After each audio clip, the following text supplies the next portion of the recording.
Today on Animal Fact Files, we'll be talking about grass spiders. To stay up to date on new episodes featuring different animals, be sure to subscribe to the channel. Grass spiders were suggested by YouTube user Emily Wood. Thank you for the suggestion. Grass spiders are part of the funnel weaver spider family, Agelenidae, and from the Agelenopsis genus. There are more than 10 different species in this genus, and all of them are found in North America, with most occurring in the United States.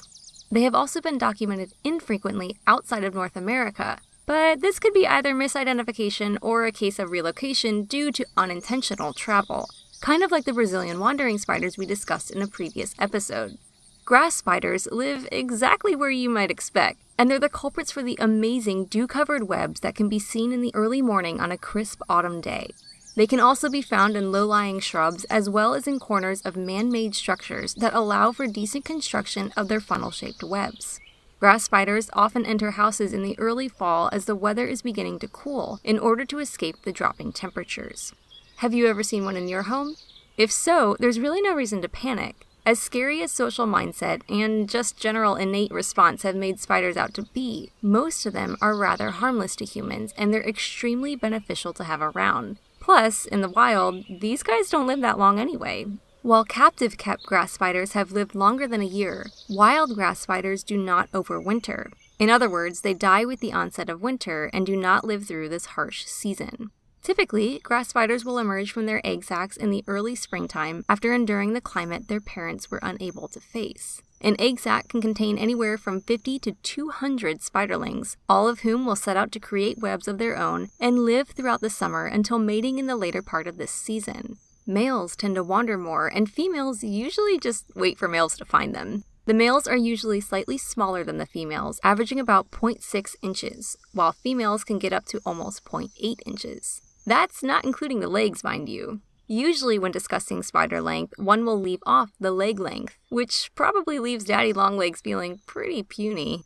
After grass spiders mate, they will part ways and the female may or may not stick around to protect her nest. It's not uncommon to find a deceased female grass spider near her egg sac as they don't usually live long after producing the eggs.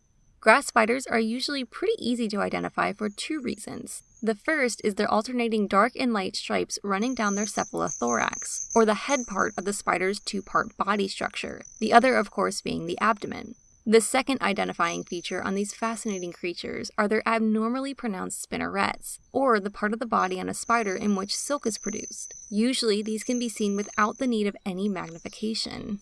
If the beauty of these spiders' webs in the early morning wasn't interesting enough, something else is that they're actually not sticky. While most of us might associate spider webs with being a sticky glue-like substance, that's not the case when it comes to grass spiders. Instead, their web acts as a net in which insects become ensnared for just long enough for the spider to grab its meal and inject it with paralyzing venom. They are able to do this because they are incredibly fast-moving. If you live in North America, you've probably encountered this phenomenon in your own home. We know Chester seems to think chasing these guys around our house is a lot of fun, though I'm sure the poor spiders don't think so. And we know the phrase paralyzing venom might sound a little scary, but we really did mean it when we said they are pretty harmless. Their instinct is to run from anything bigger than a bug they might eat. That's what the funnel in their web functions as, a place to hide when danger is near. Besides, grass spiders help to get rid of other insects that might actually cause harm, so it's best just to leave them alone. Especially if you're a cat named Chester.